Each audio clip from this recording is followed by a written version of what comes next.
السلام علیکم ناظرین، آپ دیکھ رہے ہیں فلمیڈو ڈیجیٹل اور میں ہوں رامش علی۔ اس ٹائم میں کیپ ٹاؤن میں موجود ہوں، یہاں سے میں آپ کو مخاطب ہوں اسپیشلی گلگت بلتستان پہ۔ گزشتہ روز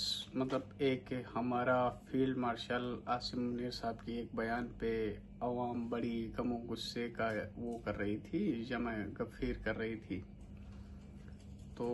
اس نے کہا تھا کہ جس کو ایران سے محبت ہے وہ ایران چلے جائیں۔ تو اس پہ پاکستان کی عوام کے اندر بہت بڑا غصہ پایا جا رہا تھا، کوئی جوک بنا رہا تھا، کوئی میم بنا رہا تھا۔ بٹ کل رات وہ عاصم منیر صاحب اور اپنا محسن نقوی صاحب جو تھے وہ دونوں ایران چلے گئے،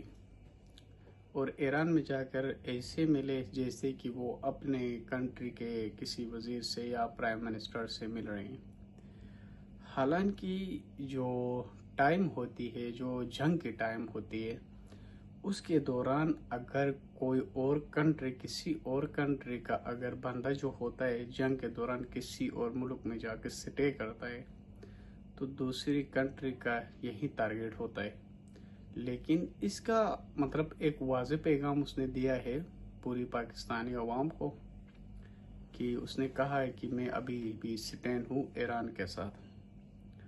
تو ہمیں جو پہلے لوگوں نے جو کہا اس کے بارے میں تو ہم نہیں جائیں گے، لیکن جانے کا مقصد یہ ہے کہ اس ٹائم ہمارا جو فیلڈ مارشل عاصم منیر صاحب ہیں اور جناب محسن نقوی صاحب ہیں، ان لوگوں نے اسرائیل کو ایک زبردست قسم کا پیغام ان کو پہنچا دیا کہ ہم ایران کے ساتھ کھڑے تھے، کھڑے ہیں اور کھڑے رہیں گے۔ تو بہر صورت ہمیں جو ان کے لیے جس نے میمز بنائے تھے تو ان کو چاہیے کہ ابھی اس اقدام کے اوپر بھی ایک ویڈیو بنائیں ضرور، تاکہ ہمیں جس ٹائم اگر کوئی بھی چیز اگر غلط کرتے تو اس ٹائم ہم زور و شور سے بولتے ہیں یہ غلط ہوا، یہ غلط ہوا۔ جب کوئی چیز اچھا کرتے ہیں، کسی چیز کو ٹھیک کرتے ہیں، تو تب بھی تو ہمیں چاہیے کہ اپریشیٹ بھی کریں، اپریشیٹو ایک ویڈیو بھی ضرور بنائیں۔ ہم سب جو ہیں وہ کسی کی نکتہ چینی تو ضرور کرتے ہیں، جب اس کا کوئی اچھا کام، اچھا پرپس سامنے آ جاتا ہے تو ہم اس سے بالکل باخبر رہتے ہیں۔ تو میں جتنے بھی سوشل میڈیا کے ٹیم سے یا جتنے بھی لوگ ہیں ان سب کو یہ بات بتا رہا ہوں کہ کم سے کم ایک اپریشیٹو ویڈیو ضرور بنائیں۔ اس کو ہم جرات مندانہ اور دلیرانہ مندہ اس کی اقدام کہیں گے عاصم منیر صاحب کو اور جناب محسن نقوی صاحب کو۔ تو ایک دوسری بات، کیونکہ میں گلگت بلتستان سے بلونگ کر رہا ہوں، تو ایک میں گلگت بلتستان کے جو ہمارے بھائی ہیں، بہنیں ہیں، جو بھی ہیں، ان سب کے لیے میری ایک چھوٹی سی پیغام ہے۔ الیکشن کا میدان سج گیا ہے گلگت بلتستان میں، تو اب جو لوگ ہیں وہ آپ کو پارٹیوں کی شکل میں اچھا یا شین یا شکون کی شکل میں یا علاقائی شکل میں آپ کو تقسیم کرنے کی کوشش کرتے ہیں۔ جو پولیٹیکلس ہیں ان کا کام ہی یہی ہوتا ہے کہ آپ کو تقسیم کرنا اور اپنا مفادات حاصل کرنا۔ تو میرے اس چھوٹی سی بیان کے اوپر اگر کسی کا دل دکھتا ہے، کسی پولیٹیشین کا دل میں درد ہوتا ہے تو ہونے دو، مجھے پوری گلگت بلتستان پیاری ہے۔ کہنے کا مقصد یہ ہے، اگر دو ہمسائے ہمارے پاس ہیں، ایک پاکستان پیپلز پارٹی کا ہوتا ہے، ایک مسلم لیگ نون کا ہوتا ہے، لیکن الیکشن کے وہ چند پہلے اور آخری ہفتے میں وہ ایک دوسرے کو ایسی نظر سے دیکھتے ہیں جیسے کہ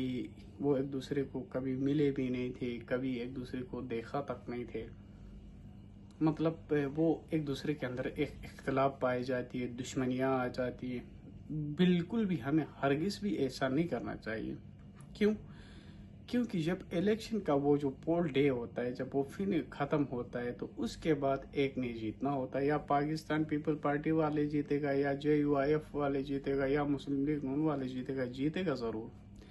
لیکن اس نے نہ آپ کے لیے کچھ کرنا ہے نہ اس کے لیے کچھ کرنا ہے۔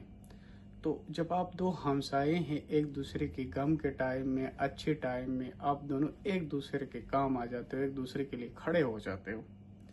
لیکن کسی الیکشن کی کمپین کی وجہ سے آپ دونوں اختلاف کر جاتے ہو، جس سے آپ دونوں کی فیملی سفر کرے گی۔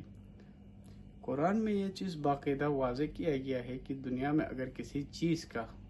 سب سے زیادہ اہمیت دی جاتی ہے تو وہ آپ کا ہمسایہ ہوتا ہے۔ ہمسایہ جو ہوتا ہے وہ آپ کے رشتہ دار سے بڑھ کر، آپ کے خون کے رشتہ دار سے بھی بڑھ کر ہوتا ہے۔ تو میری اس چھوٹی پیغام کے اندر کہنے کا مطلب یہ تھا کہ آپ لوگ کسی بھی سیاسی جماعت سے ہوں، کسی بھی پارٹی سے ہوں یا کسی پارٹی سے نہ بھی ہوں، تو اپنے ہمسایوں کا، اپنے جو ارد گرد کے لوگ ہیں ان کا دل آزاری نہ کریں، کم از کم دل آزاری نہ کریں، کیونکہ کل کو وہی لوگ آپ کی غم میں بھی آ جائیں گے، خوشی میں بھی آ جائیں گے۔ اللہ نہ کرے ہمیں موت برحق ہے، اگر ہم مر جاتے ہیں تو سب سے پہلے جو کندھا دینے والے لوگ ہوتے ہیں یا جو فرسٹ ایڈ دینے والے لوگ ہوتے ہیں وہ ہمارے ہمسائے ہوتے ہیں۔ تو یہ سیاسی لوگ تو آپ لوگوں کو بہت سی ایسے کھیلیں گے آپ کے ساتھ، تو آپ لوگوں نے ایک دوسرے کے مقدسات کا احترام کرو، ایک دوسرے کی ذاتی احترام کرو، ایک دوسرے کا کلچر کا احترام کرو، ایک دوسرے کا مذہب کا احترام کرو، اور ہمیشہ ایک دوسرے کی، ایک مسلمان ہونے کے ناطے میں یہ بات کنفرم آپ سے کہوں گا کہ سب سے پہلے آپ مقدسات کی ایک دوسرے کی خیال رکھیں۔ اگر کسی انسان کے اندر انسانیت موجود ہے تو اس کو میرے خیال سے کسی مذہب کو اپنانا ضروری میں نہیں سمجھتا۔ تو اس لیے یہ سیاسی لوگ جو ہیں یہ آپ کو بہت یوز کریں گے ابھی الیکشن کے ٹائم پہ۔ کوئی کہے گا میں شین ہوں کہہ کے آ جائے گا، کوئی کہے گا میں یشکن ہوں کہہ کے آ جائے گا آپ کے گھر پہ، کوئی کہے گا میں سنی ہوں کہہ کے آ جائے گا، کوئی کہے گا میں شیعہ ہوں کہہ کے آ جائے گا۔ تو آپ نے ان لوگوں کو پہچاننا ہے اور اپنے ہمسائیگی اور اپنے علاقے کے ماحول کو بالکل برقرار رکھو جیسے ابھی ہو آپ، جیسے کچھ ہوا ہی نہیں۔ یار الیکشن تو آئیں گے، پھر جائیں گے، پھر آئیں گے، پھر جائیں گے، لیکن آپ لوگوں کو اس کے اختلاف نہیں کرو، ٹھیک ہے؟ ہاں سیاسی اختلاف اپنی جگہ پہ کرو، لیکن ایک دوسرے کے ساتھ لڑنا، ان کے ان کے لیے گالی گلوچ کرنا، میں نے یہ چیزیں دیکھی ہے۔ تو میں یہ پیغام آپ لوگوں کو اس لیے دے رہا ہوں کہ ایسا ماحول اس دفعہ انشاءاللہ ہمارے گلگت کی جو یوتھ ہے وہ سمجھ چکی ہے، اور میں ماں اور بہنوں سے بھی یہی گزارش کروں گا کہ وہ بھی اس چیز کو نوٹس کریں۔ الیکشن تو آتے جاتے ہیں لیکن آپ دو ایک دوسرے کی دل آزاریاں کرتے ہو جو کہ پاسبل نہیں ہے اور نہیں بھی کرنا چاہیے۔ تو انشاءاللہ ہم سب اس دفعہ ایک الیکشن کو نئی اس ٹریک پہ لے کے جائیں گے، جو بھی آئے گا، جو بھی ہوگا، تو اس کے ساتھ ہم اسی حساب سے بیٹھیں گے جیسے ہم پہلے سے ایک دوسرے کا خیال رکھتے تھے، ہمسائے ہو کے یا ہم وطن ہو کے۔ تو ہمیں سب کو مل کر ایک دوسرے کا اسی طرح خیال رکھنا چاہیے۔ تو ان دی اینڈ میں آپ تمام دیکھنے والے اور سننے والوں کو میری طرف سے السلام علیکم، اور آپ سب کے لیے اللہ آپ سب کا حامی و ناصر رہے۔ پھر میرو ڈیجیٹل کے ساتھ مجھے دیجیے اجازت۔ اللہ حافظ۔